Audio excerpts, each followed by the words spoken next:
Welcome to ILTV's Israel Weekly, the show in which we debate the major issues taking place in Israel. Our topics today are the Rabin rally, is it becoming too politicized?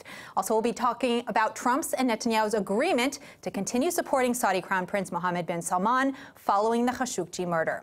Joining me in the studio are Bar-Ilan University professor and expert on the Arab-Israeli conflict, Dr. Mordechai Kadar, International Council member for the New Israel Fund, Jacob Ner David, strategic advisor, Yoram Dori, and advocate and senior columnist for Israel Hayom, Ariel Bulstein. Today marks the 23rd anniversary of the death of former Prime Minister Yitzhak Rabin. The rally was organized by the National Union of Israeli Students and Darkenu, a nonpartisan civil movement in Israel which aims to empower the moderate majority and influence government policy. There have been several events to commemorate Rabin's assassination, which have become extremely politicized. Last month, Rabin's granddaughter, Noah Rothman, blamed Netanyahu for pitting Israel's political sides against one another. Many right-wing politicians branded her speech too political in nature, which in turn prompted left-wing leaders to rise up against the right. Knesset Speaker Yuli Edelstein was scheduled to speak at the rally, but backed out due to its political nature. Last night, center-left leaders, including Zionist Union Chief Avi Gabay and opposition leader Tzipi Livni, protested against what they called the politics of hate and incitement. Jewish Home Party leader Naftali Bennett called the rally a shameful leftist demonstration, saying if the right didn't murder Rabin, Yigal Amir did. Netanyahu said that he was, quote, sorry that they turned the memorial ceremony in memory of Prime Minister Yitzhak Rabin into a political conference. Those who exalt freedom of expression try to silence anyone who disagrees with them. Let's take a look now at former Prime Minister Yitzhak Rabin's final speech.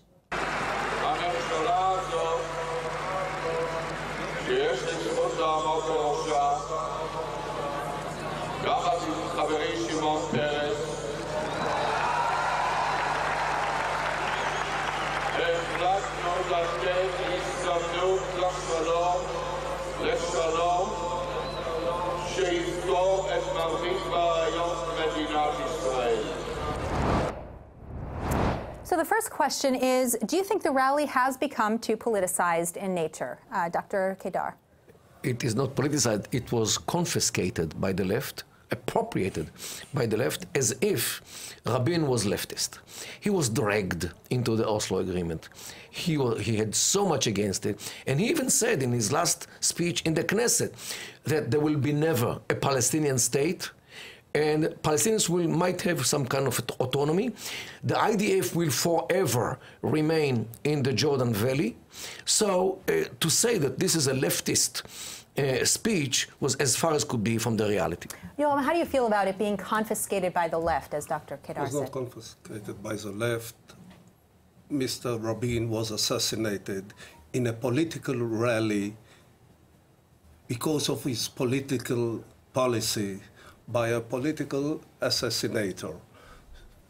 There are national ceremonies to commemorate Mr. Rabin, where the speakers are the President of the State of Israel, the Prime Minister.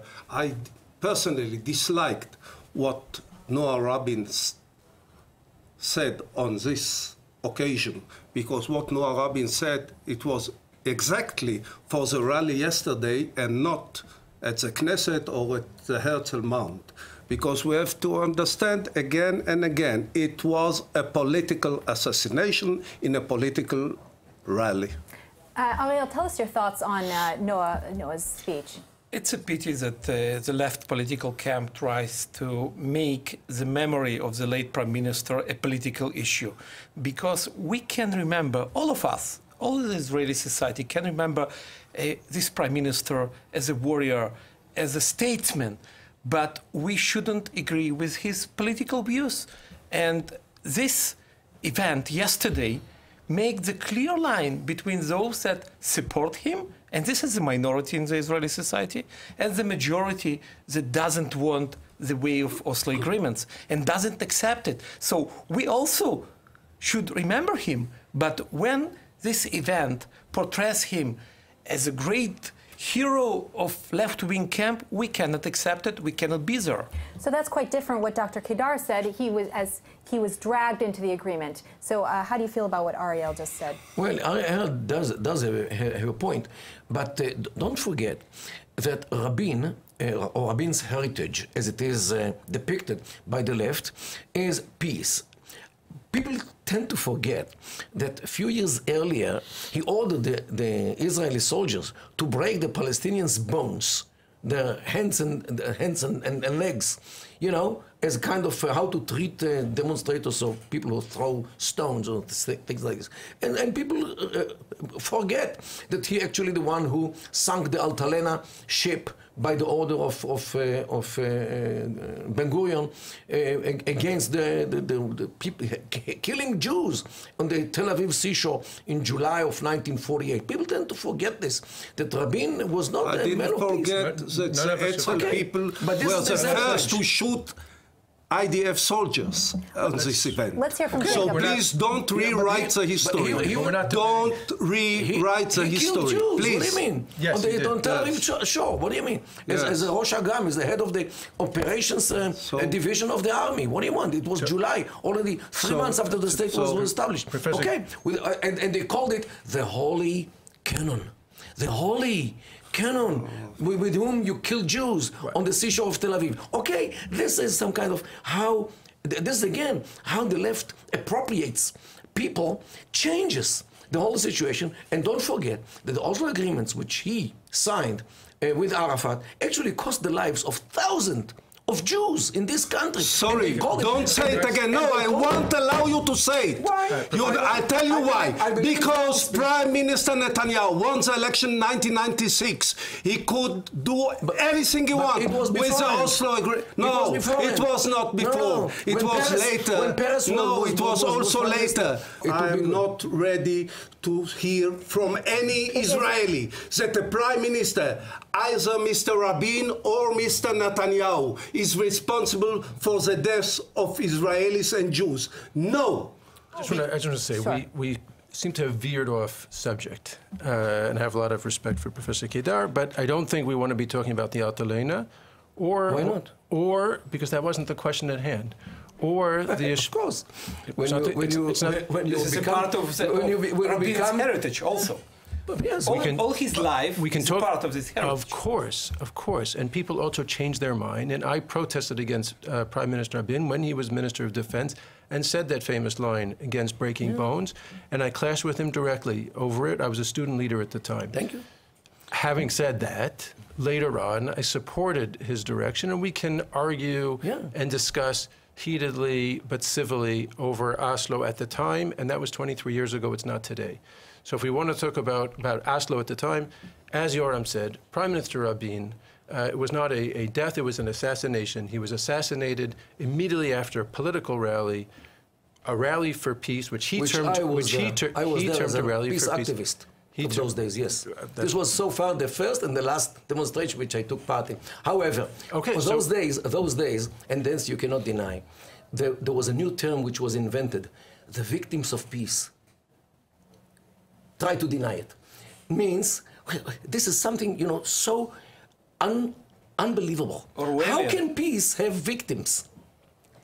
War has victims. They call them victims of peace. Excuse me. This is how you manipulate the language and manipulate the minds of people. But Professor Kadar, who's they? I think we need to stop. I think we need to stop. I think we need to stop with the left. The right, because if you know have a problem to be in the left, so deal with this. I don't have look. The struggle is not between. Do you want me to look at you as the right or as Professor Kadar? The struggle is not between right and left. It's between right and wrong. And this is what just bear in mind. Right, so there's right and wrong. Is that what you want us to say? No, that is not. That is not going to get us anywhere. Let's wrap up this with a very one sentence. How you would summarize how to bridge the political divide. Yoram, let's start with you. How to bridge the political divide that has been growing deeper? I'm not looking for any bridge. Okay. That's politics. That's democracy. There are difference of views. The ballots are the decision makers. And that's it. Jacob? Yeah, I think we all need to refrain from collective anything, and we need to talk positively about what we want to happen. Great. Ariel? I think before talking positively, we should conclude the right conclusions from our past. And the majority of Israelis decided that the path of Oslo agreements was a huge mistake, huge mistake. That's why I think that democracy bridges the gap. The democratic majority of Israelis decided that this was a huge mistake, and we turned to other direction. How? By voting for Netanyahu, Yes, who exactly. declared, by voting for Netanyahu, who declared that he will implement the Oslo agreement. You know why he declared that? What? Because after the murder, he was don't believe obliged Mr. to do it. Netanyahu, maybe. I believe it. Okay. We are now 25 years afterwards, and the Israeli population actually votes for the right time after time, and this is actually the reason why I can very easily say that the Israelis actually drew their conclusions, and they actually are now as far as could be from leftist thinking as led this country 25 years ago. Thank you. Moving on, Prime Minister Benjamin Netanyahu and U.S. President Trump agreed to continue supporting the Saudi Crown Prince Mohammed bin Salman after the murder of journalist Jamal Khashoggi. Israel and Saudi Arabia share intelligence about Iran, and Saudi Arabia is a key player in Trump's Middle East peace plan, in which Netanyahu is counting on bin Salman to recognize Israel. Bin Salman has changed his account of the incident several times, and in his most recent statement said that low-level officials had conspired to kill Khashoggi. The murder has drawn international uproar from across the political divide. However, over the past couple of weeks, Netanyahu has made sure to refrain from publicly commenting on the murder. I think we should not lose our gaze on what's important. There are things that are very important. For example, what happened in the Istanbul consulate was horrendous, and it should be duly dealt with. Yet at the same time, I say that it's very important for the stability of the world, of the region and of the world, that Saudi Arabia remain stable. So my first question for you is, should Israel be speaking about this matter publicly or privately? Jacob, let's start with you. I would love to know what Prime Minister Netanyahu means by duly dealt with. I think it would be good for him to spell that out a bit more. In terms of whether we, as Israel, should be speaking out, I don't think we need to speak out on this issue from a political point of view. In terms of a human rights point of view, in terms of civil freedoms, which don't exist necessarily in Saudi Arabia, but if we want them to exist in the world, and the tragedy of a journalist being killed because of their journalistic writings, that we can speak out about, but not necessarily whether it's specifically against Saudi Arabia or not. Excellent. Ariel? I agree Israel shouldn't make a stand regarding the situation because, first of all, we know the character of all the regimes in the Middle East, except Israel. They are totally undemocratic, authoritarian, totalitarian. And if we start with human rights abuse, we couldn't conclude it not in one program, in one day, in 1 year, because thousands of people are abused throughout the Middle East. Of course, our moral point should be defending the human rights, it goes without saying. But in this particular issue, Khashoggi was not necessarily the hero of human rights. He was a part of a Muslim Brotherhood. He was a good friend of Qatar regime, which is exactly the same oppressing regime as Saudi Arabian one. He was a good friend of Erdogan. Not exactly the best warrior for the human rights. So this is not an issue for Israel to be involved. This is internal Saudi Arabian issue, like thousands of cases every day. Yorem, how do you feel about Israel, whether they should be getting involved or not? I think Mr. Netanyahu, I'll surprise you, was right. I think we are now, I'm an Israeli, we are Israelis, we are electing our government. I'm not interfering in any other country. We are a little bit isolated. We are in a state of war, and we are not have the privilege to look for only democratic and humanitarian regimes to be our allies. If Mr. Netanyahu thought that what he said is needed in order that Saudi Arabia will continue to be a very important factor in the campaign against Iran, so God bless him. I think the only drawbacks, which I'll argue a little bit with my counterpart here, from a PR point of view, in terms of how Netanyahu's comments were perceived, I would have preferred had he stayed out of it completely, rather than making a public statement which included sort of both sides. I think he should have stayed out of it completely. Jacob, I do think that Netanyahu has some feelings that what Trump expects him to say. This is why what pushed him to say. Exactly. However, it is well known that in the world politics, human rights and human life even is in one side, while politics between nations and states is a totally different part of the picture. Human rights have to be, taken in account in every country and every place. Yet, politics is much above human even life, as revolting and disgusting and appalling what happened to Khashoggi. Yet, you cannot mortgage the political relations of any state in the world to these things. And this is how the world works. Look, if you took human's life as a basis, you should, let's say, boycott Saudi Arabia for not only because of what they did to Khashoggi, what it does in Yemen. You know how many Yemenites were killed by indiscriminate bombings of the Saudis? Famine today, like 6 million Yemenites are suffering from famine, cholera, and many other diseases because of the war. Okay, Saudi Arabia is not the only state which is involved in Yemen. Iran is also big time in Yemen. But world politics is one thing, and human's life, even in magnitude, like 25 people, 25,000, as it is in Yemen, or even more, is another track to deal with. Is it possible to punish Saudi Arabia, put sanctions on Saudi Arabia in terms of the U.S. without destroying the ties between Saudi Arabia and the U.S. And Israel? Right, but are we doing this in the reaction to the murder of Khashoggi, which was terrible? But I agree with Professor Kadar, and I said earlier, you're dealing with, certainly with Saudi Arabia. Prime Minister Netanyahu said we need a stable Saudi Arabia.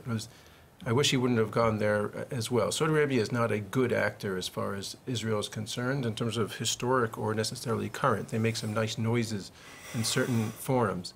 But as an actor in the region, they continue to support all kinds of organizations. Are they as bad as the Qataris or on par with the Qataris? And the Iranians, of course. Who knows? We're not kind of counting it. But when we say to punish them, what are we punishing them for? Yoram, how do you feel about, in terms of punishing the Saudi government for... If Israel will start to punish any nation with problems of human rights, we will speak only with ourselves.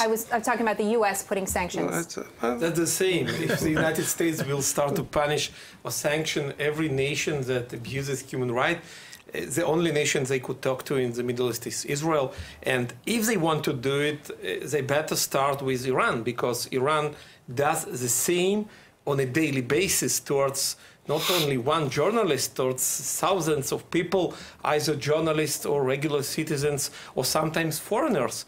And if the United States foreign policy will be based on the human rights issue, maybe in an ideal world that should be done. But that's point them to start, first of all, with the biggest abusers, like Iran. The U.S. has, at times, if we're talking about the U.S. obviously has at times used human rights as a guidepost for their foreign policy. I think just particularly in this case with Saudi Arabia, the current U.S. administration said nothing about all the violations of human rights of Saudi Arabia until this particular issue. No, I agree with you. Ahmadinejad, in his biography, 2 years are missing in his official. Why? Because he was then in the Revolutionary Guard. He was shooting people in the head after they were hung up. Okay, well aware. In the year of 1981-82. I'm going to stop you right and there. Yet he was the pampered child of the former administration in the United States of America. Okay, so. We do have to wrap up today. I'd like everyone to have a final word before we go on this topic. Ariel, start with you. On this topic, I think, first of all, instead of sanctions, we should first of all understand ourselves and then explain to the world what exactly the nature of countries and people here in the Middle East, because before Israel is judged by the European countries, for example, as cruel or undemocratic, they should first of all understand what is our neighborhood, who are the people here, what are the nature of the threats here, and then I think they will stop judge us. Unfortunately, Israel is held for better standards rather than our neighbors, and for good reasons, because we are let's say, democracy, while the others are as far as could be from democracy. However, realpolitik is in many cases the name of the game. Thank you. Yoram? Jacob. Look, you know, we need to stay consistent with our public messages, whether it's Israel or the United States. And the public messages need to be revolve around, and this I do believe, revolve around human rights, dignity for every human being, and speak out when we can. So I think we should just stay consistent and stay on message. Thank you. Yoram? I want to say a final word, not about the issues that we discussed today, but we are today exactly 101 years after the Balfour Declaration, and if I'm looking on Israel 2018 vis-à-vis Palestine or Eretz Israel at 1917, we achieved a lot. Right. Agreed. Well, that's all the time we have today for ILTV's Israel Weekly. I'd like to thank our guests, Dr. Mordechai Kadar, Jacob Ner David, Yoram Dori, and Ariel Bolstein. And thanks to all of you for tuning in. Don't forget to follow us on Facebook at Israel English News and visit our website at iltv.tv. I'm Yael Shir, and thanks for watching.